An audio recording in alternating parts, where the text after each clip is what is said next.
Nos acompaña en el estudio la alcaldesa de Guayaquil, Cynthia Viteri. Gracias por estar aquí. Sin duda, desde fuera de la ciudad es imposible comprender la magnitud de la tragedia vivida aquí. Las proyecciones hablan hasta de 7.000 muertos en Guayas, pero todavía faltaría. Se supone que ya estamos llegando al pico. Desde su óptica, alcaldesa, ¿dónde estamos?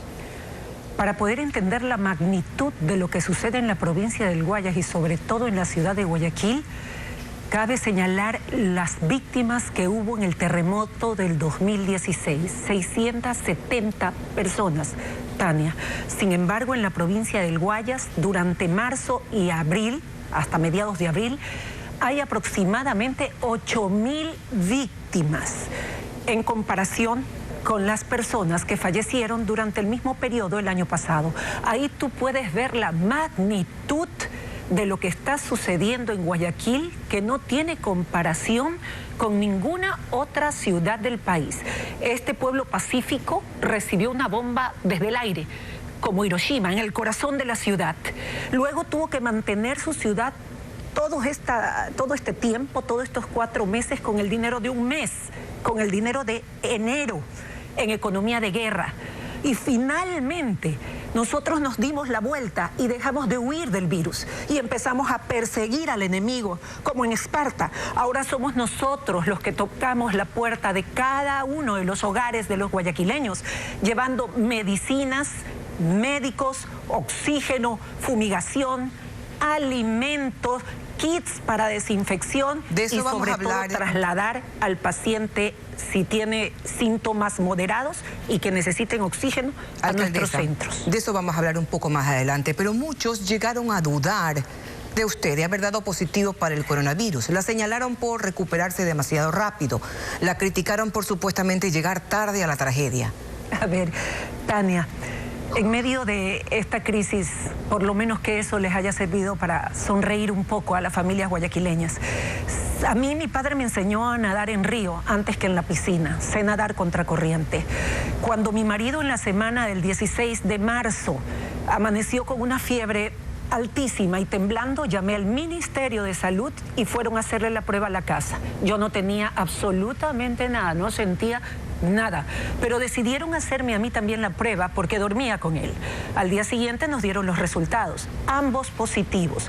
¿Cómo la pasé yo? Como una simple gripe, nunca tuve otro síntoma más que ese. ¿Cómo la pasó él? Hospitalizado 8 días, perdió 20 libras en 2 semanas y yo tenía terror al levantarme todos los días y abrir los ojos para comprobar si respiraba o no. Sin duda es la realidad de muchas familias en Guayaquil, en la provincia del Guayas. El pasado lunes usted hizo una grave advertencia. Dijo que el Ministerio de Salud estaría considerando una estrategia de contagio colectivo para Guayaquil, una técnica de inmunización de rebaño según sus propias palabras. Horas después, el ministerio lo negó. Entonces, ¿ya le dieron las explicaciones necesarias? ¿Ya le ofrecieron pruebas de que no es así? El vicepresidente de la República en una entrevista a nivel nacional señaló lo que podía suceder en el Ecuador con un contagio del 70% como en otro país europeo. Es decir, comparando ambas situaciones en un contagio colectivo, lo que se denomina, como usted bien dice, inmunización de rebaño. Me alegra que no sea así.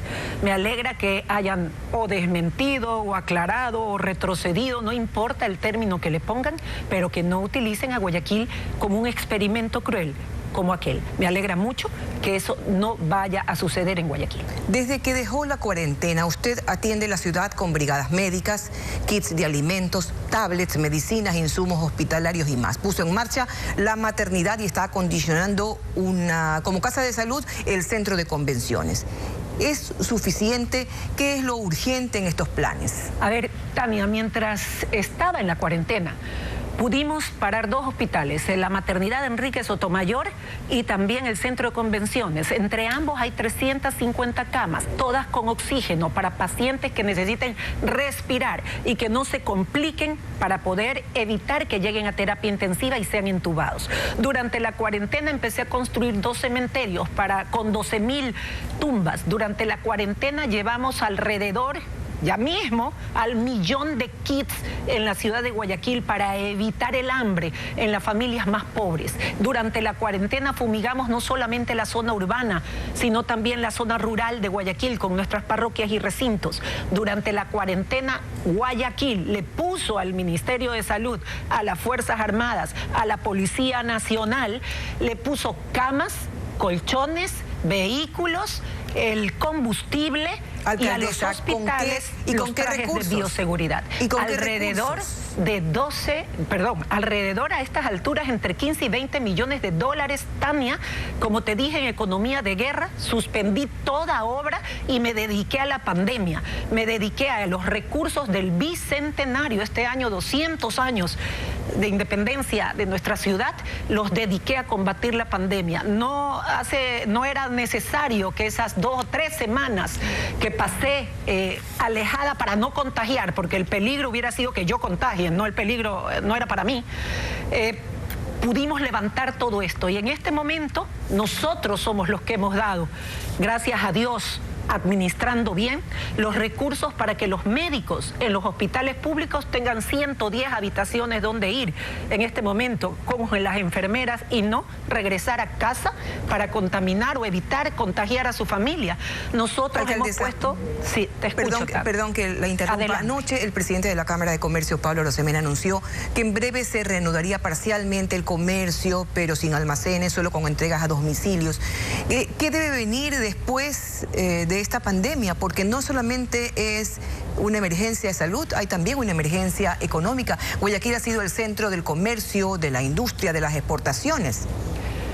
Dos cosas que están relacionadas con el municipio de Guayaquil directamente. Una, la petición formal a la Asamblea Nacional y al presidente de la República que excluya a la ciudad de Guayaquil de cualquier tributo, impuesto o contribución que signifique sacar dinero de los bolsillos de los trabajadores en Guayaquil o sacar dinero de las empresas que dan trabajo. ¿Por qué? Porque Guayaquil es el epicentro de la tragedia, como lo fue Manabí en su momento con el terremoto. Y dos, el crear un fondo futuro. He destinado 50 millones de dólares que eran para obras también en la ciudad de Guayaquil para poder dar crédito a largo plazo a bajas tasas de interés, y para eso tengo una mesa económica, para reactivar los pequeños y medianos negocios, para darles capital de trabajo, que paguen a sus empleados para que no los despidan y que paguen el seguro social para que ellos tengan cobertura.